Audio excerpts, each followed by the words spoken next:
एक बार एक हंस और हंसनी हरिद्वार के सुरम्य वातावरण से भटकते हुए उजड़े वीरान रेगिस्तान के इलाके में आ गए। हंसनी ने हंस को कहा कि ये किस उजड़े इलाके में हम आ गए हैं। यहाँ ना तो जल है, न जंगल और ना ही ठंडी हवाएं हैं। यहाँ तो हमारा जीना मुश्किल हो जाएगा। भटकते भटकते शाम हो गई तो हंस ने हंसनी से कहा कि किसी तरह आज की रात यहीं बिता लो, सुबह हम लोग हरिद्वार लौट चलेंगे। रात हुई तो जिस पेड़ के नीचे हंस और हंसनी रुके थे उस पर एक उल्लू बैठा था। वह जोर से चिल्लाने लगा। हंसनी ने हंस से कहा, अरे यहाँ तो रात में सो पाना भी बहुत मुश्किल है, ये उल्लू चिल्ला बहुत रहा है। हंस ने फिर हंसनी को समझाया कि किसी तरह आज रात काट लो। मुझे अब समझ में आ गया है कि ये इलाका इतना वीरान क्यों है। ऐसे उल्लू जिस इलाके में रहेंगे वो तो वीरान और उजड़ा रहेगा ही। पेड़ पर बैठा उल्लू दोनों की बातें सुन रहा था। सुबह हुई, उल्लू नीचे आया और उसने कहा कि हंस भाई, मेरी वजह से आपको रात में तकलीफ हुई, मुझे माफ़ कर दो। हंस ने कहा, कोई बात नहीं भैया, आपका धन्यवाद। यह कहकर जैसे ही हंस अपनी हंसनी को लेकर आगे बढ़ा, पीछे से उल्लू चिल्लाया, अरे हंस भाई, मेरी पत्नी को लेकर कहाँ जा रहे हो। हंस चौंका, उसने कहा, आपकी पत्नी? अरे भाई, यह हंसनी है, मेरी पत्नी है, मेरे साथ आई थी, मेरे साथ जा रही है। उल्लू ने कहा, खामोश रहो, ये मेरी पत्नी है। दोनों के बीच विवाद बढ़ गया। पूरे इलाके के लोग एकत्र हो गए। कई गांवों की जनता बैठी, पंचायत बुलाई गई, पंच लोग भी आ गए।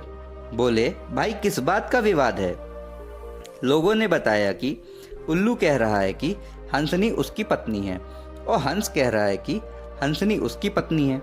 लंबी बैठक और पंचायत के बाद पंच लोग किनारे हो गए और कहा कि भाई बात तो सही है कि हंसनी हंस की पत्नी है, लेकिन ये हंस और हंसनी तो अभी थोड़ी देर में इस गांव से चले जाएंगे। हमारे बीच में तो उल्लू को ही रहना है, इसीलिए फैसला उल्लू के ही हक में सुनाना चाहिए। फिर पंचों ने अपना फैसला सुनाया और कहा कि सारे तथ्यों और सबूतों की जांच करने के बाद यह पंचायत इस नतीजे पर पहुंची है कि हंसनी उल्लू की ही पत्नी है और हंस को तत्काल गांव छोड़ने का हुक्म दिया जाता है। यह सुनते ही हंस हैरान हो गया और रोने, चीखने और चिल्लाने लगा कि पंचायत ने गलत फैसला सुनाया है। उल्लू ने मेरी पत्नी ले ली। रोते चीखते जब वह आगे बढ़ने लगा तो उल्लू ने आवाज़ लगाई, ओ मित्र हंस, रुको। हंस ने रोते हुए कहा, भैया अब क्या करोगे, पत्नी तो तुमने ले ही ली, अब जान भी लोगे।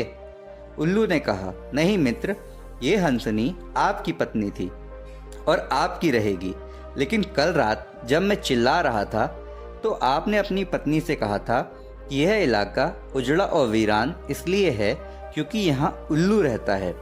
मित्र, ये इलाका उजड़ा और वीरान इसलिए नहीं है कि यहाँ उल्लू रहता है। यह इलाका उजड़ा और वीरान इसलिए है क्योंकि यहाँ पर ऐसे पंच रहते हैं जो उल्लुओं के हक में फैसला सुनाते हैं।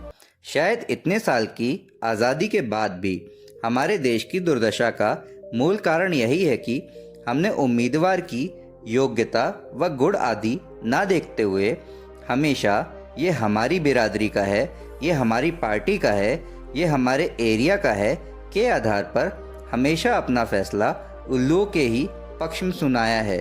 देश की बदहाली और दुर्दशा के लिए कहीं ना कहीं हम भी जिम्मेदार हैं। दोस्तों, आपको यह कहानी कैसी लगी? अगर आपको इस कहानी से थोड़ा भी सीख मिली हो तो इस कहानी को लाइक और दोस्तों के साथ शेयर करना ना भूलें। मिलता हूँ आपसे अगली कहानी में, तब तक के लिए आप अपना ख्याल रखें।